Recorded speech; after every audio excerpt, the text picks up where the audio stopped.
Hi everyone, my name is Steph, this is the Novelty Corner, and welcome back to my channel, and welcome to my second 52 Book Club Challenge check-in. And this is because I read quite a few of these books in January, so we're already up to a second one. If you haven't seen the first video in the series, I will leave it linked on the screen.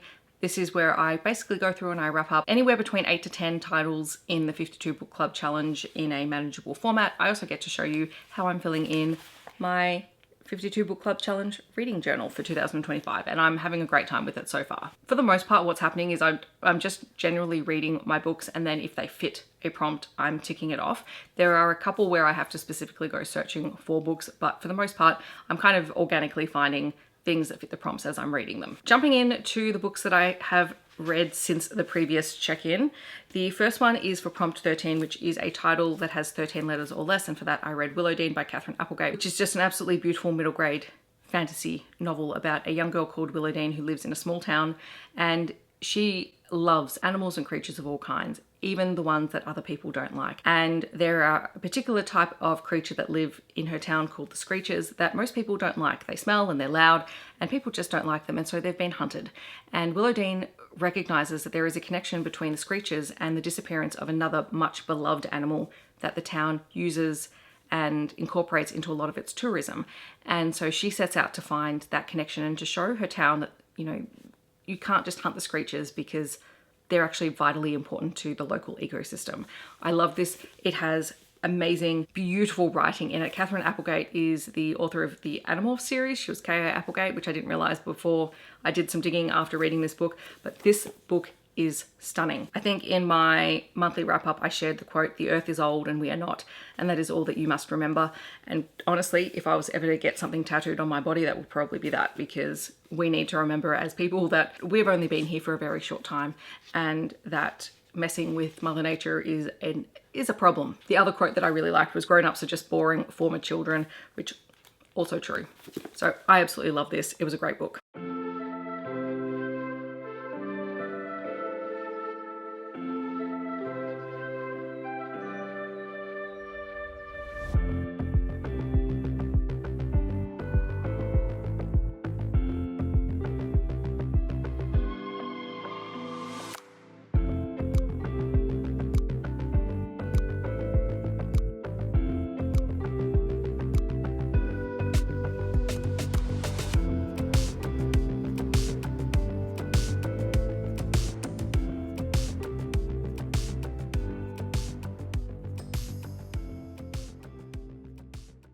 Then for prompt 17, which was to read a book told in verse, I read another middle fiction title. This one is Starfish by Lisa Fipps. And this is about a young girl who has a much larger body type, and she experiences a lot of body shaming from her mother.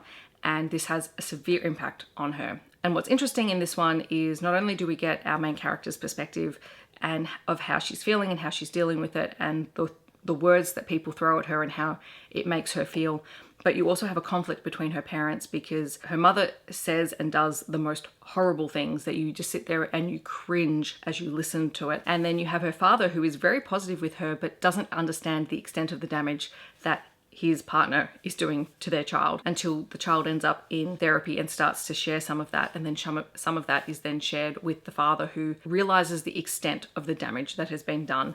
And that is where change starts to happen. So a lot of content warnings for reading this one, but it was a really wonderfully told verse novel. I listened to the audiobook. I had it out from Libby. I think well worth reading, particularly when you want to talk about the effects of words on people.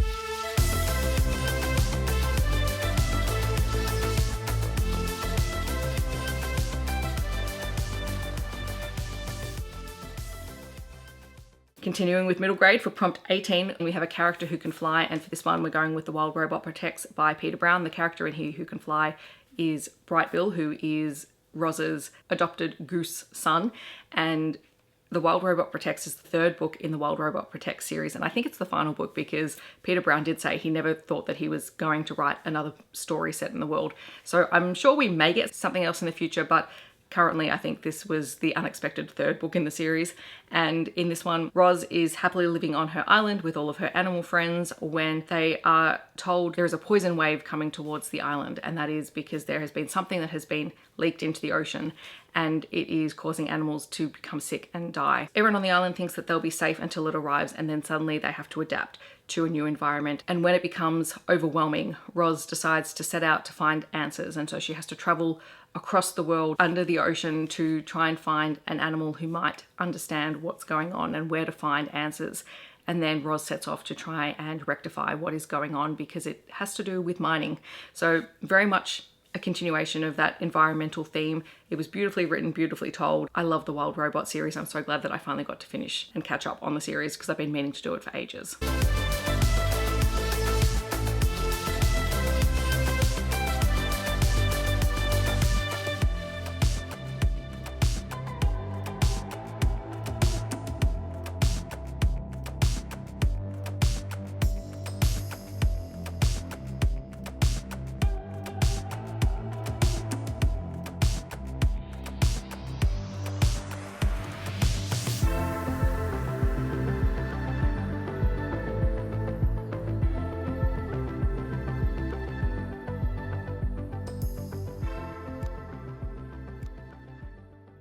Then for prompt 21, which was a book with a character's name in the title, I read Anibot by Sierra Greer. This is a sci-fi book. It is about a robot who is gaining sentience.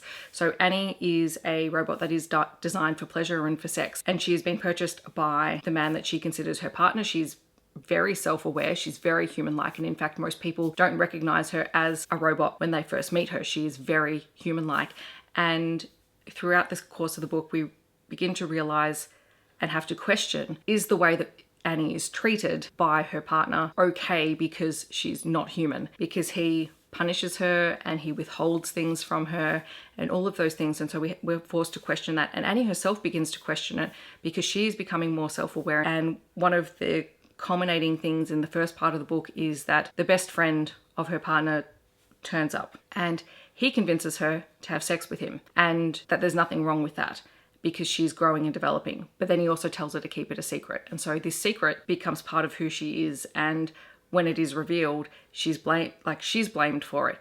But, you know, there's the whole ethical question in there about, okay, well, is it really her fault? Is it?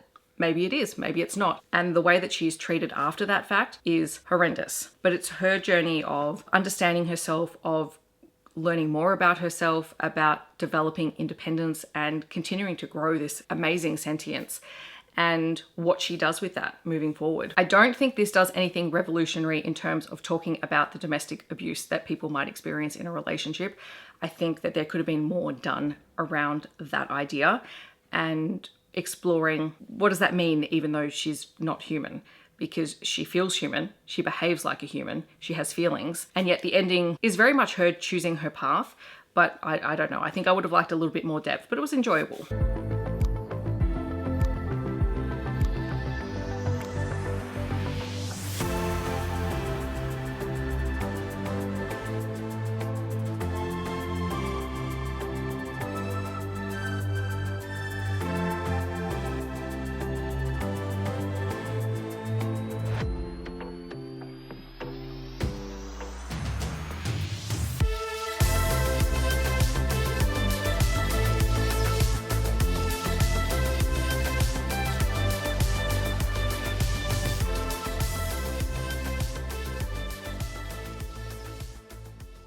Then for prompt 31, I read a audiobook that has multiple narrators, and for this I read Magic Breaks by Ilona Andrews. I was listening to the graphic audio, so this has a full cast narration. It's amazing. If you haven't read the Kate Daniels series by Ilona Andrews, which this is part of, please do. It is an absolutely wonderful series. In Magic Breaks, Kate, who is the consort of the Beast Lord of Atlanta, is forced to handle some of the pack politics on her own when Karen is off dealing with another pack political issue. And her hand is being forced by external forces who are trying to, one, force her to reveal the true extent of her abilities, but also trying to force her into making a mistake and causing the downfall of the pack. The entire world is built on a really incredibly rich world building of multiple cultural myths, legends, and magic systems. It is a wonderful urban fantasy paranormal romance series, and the graphic audios are incredible. I've talked about this series a lot on this channel, so if for some reason you haven't heard me talk about it, we have a live show that I'll leave linked probably in the description where we talk about this book in depth, because this series is one of my all-time favorite series, hands down.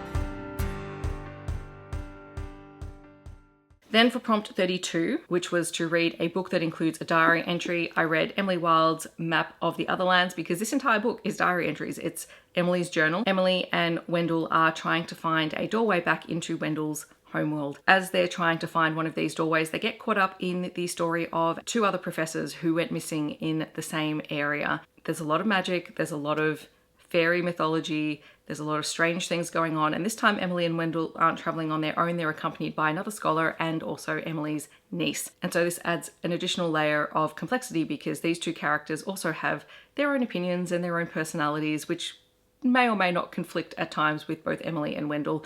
And I just love being back in this series. It's a cozy fantasy series. It's absolutely wonderful. The romance is very soft and just kind of gently woven into the series. And I've got the third book. I cannot wait to read it. I'm so excited. Bring it on, because I loved coming back to this world.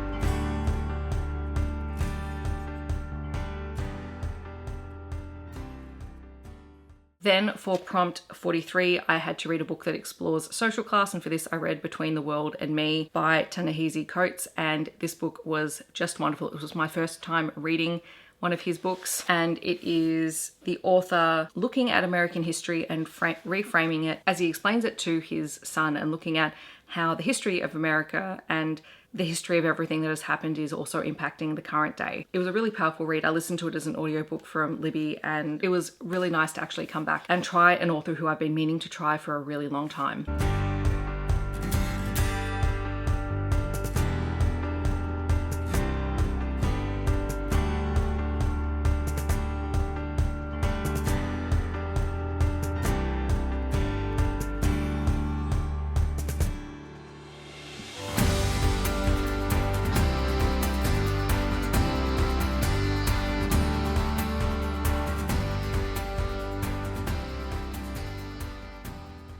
Then for prompt 44, I had to read a book with a celebrity on the cover, and for this I read Am I Black Enough for You by Dr. Anita Heiss, who may not be a celebrity in the sense of actress, etc., but here she's quite a prominent Indigenous figure. She is a well-known Indigenous author. She's also an educator and someone that I have spent a lot of time following her career over the last couple of years. So for me, that is celebrity status, so I'm including it. And the version of the book that I was actually listening to, I had it out from Libby, was the version of the book from 10 years on. So it starts out as a reflection on her early life, her family life growing up. She has an Indigenous mother, but she also grew up within a white community, with the privileges that come with that. And she talks about how people expect her to fit the stereotypes of what they think an Aboriginal person in Australia should be. She's well educated and she likes to have the finer things in life, and she likes to travel and she likes to learn about new places, which many members of the Aboriginal community do. And it's not that it's a case of saying one is better or more right than the other, but that this is her life and how she's chosen to live it, and how she's also chosen to connect with her community by helping other people to understand that stereotyping doesn't actually help anyone. And yes, that there are many members of the Aboriginal community who prefer to follow a more traditional Aboriginal way of life, but there's also just as many people who are bridging those two worlds, and that's really important to unpack and to see reflected in literature and in discourse around First Nations discussions. It also looks at some of the things that she's been involved in, including a really prominent legal case of defamation around the Indigenous community. And it was just wonderful because Anita Heiss narrated the audiobook, and it was really great to then also listen to an interview that she did at the end of the book as well, around the 10-year anniversary of the book. So I highly recommend this one because I think she has some really important things to say around what it means to be Aboriginal in Australia today.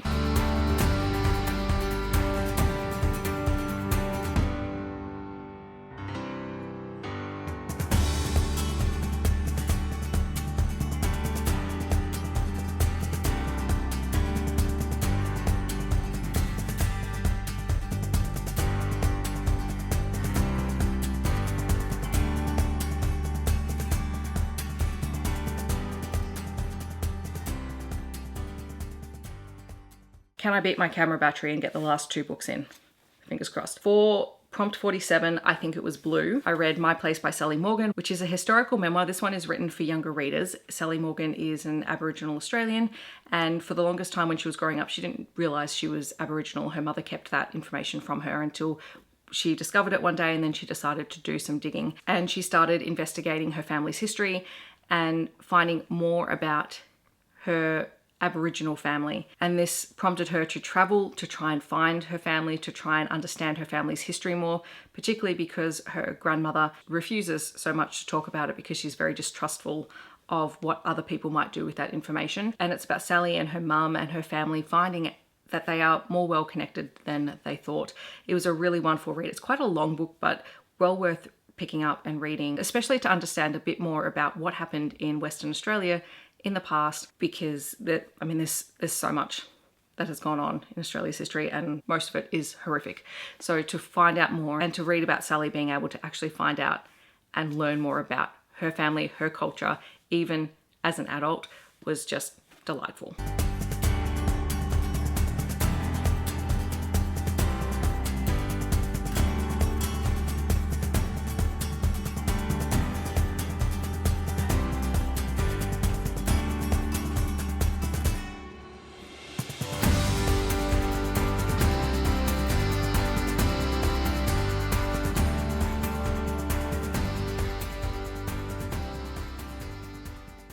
All right, and then for prompt 52, I read a book that was published in 2025.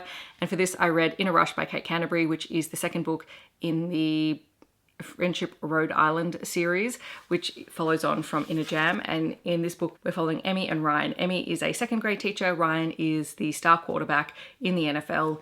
And the two of them knew each other when they were growing up, and they actually made a pact when they were kids that if neither of them were married when they were 30 years old, they would get married. Jump to the future, and Ryan has just turned 30, Emmy is about to turn 30, and Emmy has also caught her boyfriend cheating on her, and so she is very disillusioned. There is a problem though, because Emmy and her ex-boyfriend are supposed to be the maid of honor and the best man in the wedding of two of their best friends. And Emmy doesn't want to go to the wedding without a date. And Ryan also needs to convince some investors who he is planning on buying a soccer team from that he's worth it. He knows he's a couple of years out from retiring from the NFL. He's looking to the future. And so they decide to have a marriage of convenience for the sake of, one, revenge, but also to acquire this soccer team. What Emmy doesn't realize is that Ryan has been absolutely besotted with her forever. It's 100% a he falls first story. It is him trying to convince her and to show her how much he loves her and that they belong together. His family are all on board. They're like, finally. And she is just so burnt by her previous experience that she doesn't really want to believe that it's the real thing. We get to see a lot of the characters we met in the first book. Shay and Noah and Jenny turn up, and they are some of my favorite characters in a contemporary romance ever. And we also spend a lot of time with Jamie, who is one of my favorite side characters in both the first book and the second book. And this was just a delight from start to finish. There's a little bit of a miscommunication thing for that third act breakup and the dramatics and all that, which it's not always my favorite, but you know what? I love this book and the writing of this series so much that it doesn't bother me in this case, because I I was enjoying myself a whole lot.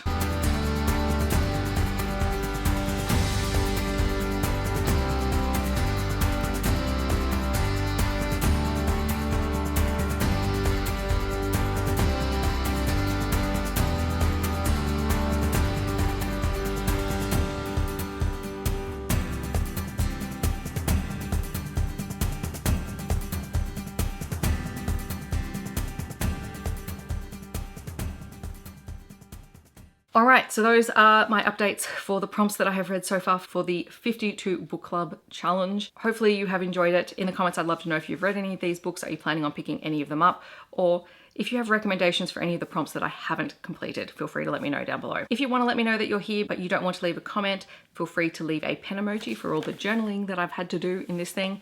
Otherwise, I hope that wherever you are in the world, you're staying safe and healthy, and I'll see you in my next video. Thanks so much for watching. Bye, everyone.